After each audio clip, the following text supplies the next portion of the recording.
Hey guys, Thunder E here, and in my hands I've got the Galaxy S21 versus the iPhone 12. Wanted to find out which is the best in terms of speakers and gaming, because that's what we care about right here. So let's find out. Keep it loud. All right guys, thank you for joining me on the channel. If you haven't subscribed already, hit the subscribe button and notification icon to watch more videos like this on the channel. So I do have the brand new Galaxy S21 and the iPhone 12, and I figured this was a good price point because this is of course the entry level within both of the series. Yes, I know there's an iPhone 12 mini, but as we've seen, Apple has cut production and is moving over to the 12 and 12 Pro. So most people are looking at the iPhone 12 if you're an iOS user.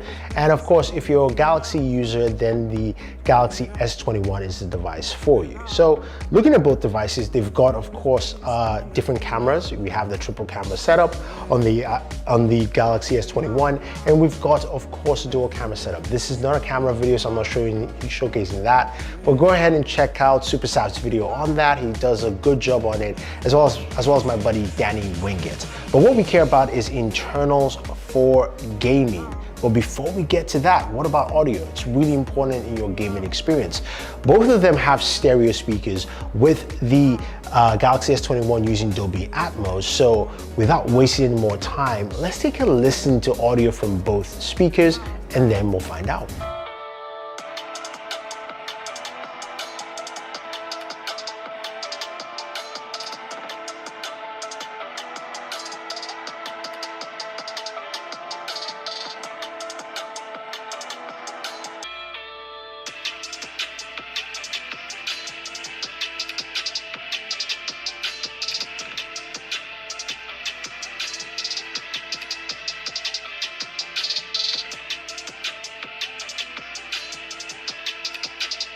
So they both sound good, with the iPhone 12 having more of a bassy sound with the speakers, while the Galaxy S21 sounds much louder and more spacious. Now, I think the S21 sounds a bit tinny, especially if you turn off Dolby Atmos, you can hear it more, so you definitely keep it on.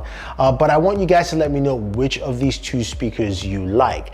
I'm kind of in between both. I prefer the S21 Ultra, honestly, but I would say these two on two different spectrums here. But anyway, let's get into gaming. Now, we do have the Snapdragon 888 on the Galaxy S21 or the Exynos version, but my version here is the Snapdragon version. And we do have the Apple A14 chipset on the iPhone 12. So with the Galaxy S21, it is a 6.2-inch display, 6.1 on the iPhone 12. Now, in terms of refresh rate, you've got an adaptive refresh rate of 120 Hertz. And of course, this is adaptive. If nothing's going on the screen, it drops down. This is using the show refresh rate feature in developer options on Android, which you can use. While here we're using Test UFO, showing us it's just 60 for the iPhone. So as gamers, we want faster refresh rates, and the Galaxy takes the edge right there. Now, what about benchmarks? We'll start with benchmarks because a lot of people like that as opposed to just jumping into gameplay, which I got some gameplay sessions as well. So looking at our Geek Benchmark 5 benchmarks for both devices, we can see that the Galaxy S21 comes in a single core at 1076, while the iPhone 12 comes in at 1588. So roughly almost 500 points higher than the Snapdragon 888, while the multi-core on the Galaxy S21 is at 3269. The multi-core on the iPhone 12 is at 4096.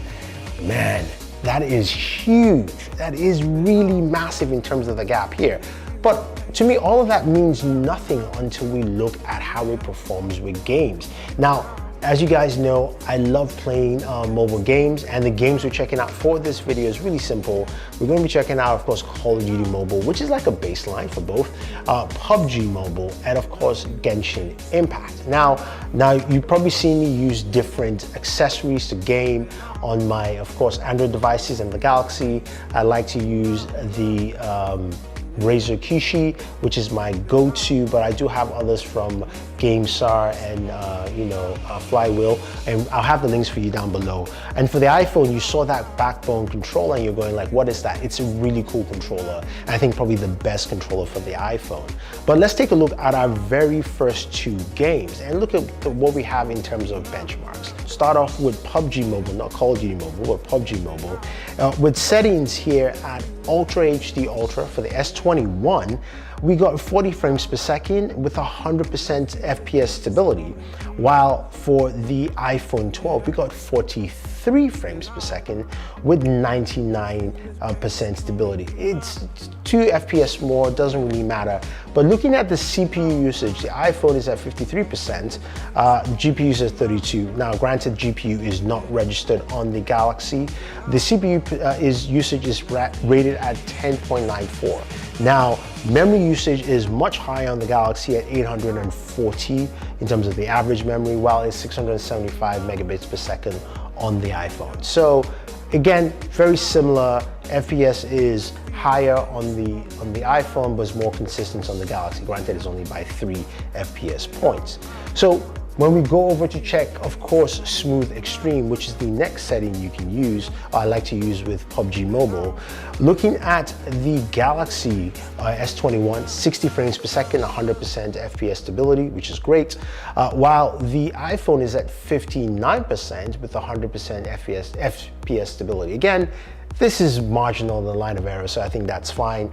CPU usage here for the iPhone is at 56.5% or 50%, while the Galaxy, it's at 13.50. Again, it's registering low. Maybe that would change when we get an update to supporting the GPU software, but again, it's just giving me that. But in terms of memory, we're looking at 863 for the Galaxy, while it's 671 megabits per second for the iPhone. So again, memory usage there is lower. Now, when we move over to Call of Duty Mobile, now, of course, this one we expect it to run well because the game always runs well. I mean, it's COD Mobile, it's not intensive, but it's a good baseline just to check out. 60 FPS, 99% stability for the Galaxy S21 with 1,132 megabytes of memory usage. Again, CPU is at 10.81, so I'll kind of discard that because it's very similar there. Now with the iPhone, we're looking at 59 frames per second with 100% FPS stability, and the memory usage is 941, so a bit higher here with Call of Duty Mobile as opposed to what we had on PUBG. Now, of course, finally, we're going to move over to, Genshin Impact, which of course is a game that is graphically intensive. I, of course, set the game to 60 frames per second, which is the highest you can do. And on the Galaxy S21, we're looking at 60 frames per second, 99% FPS stability.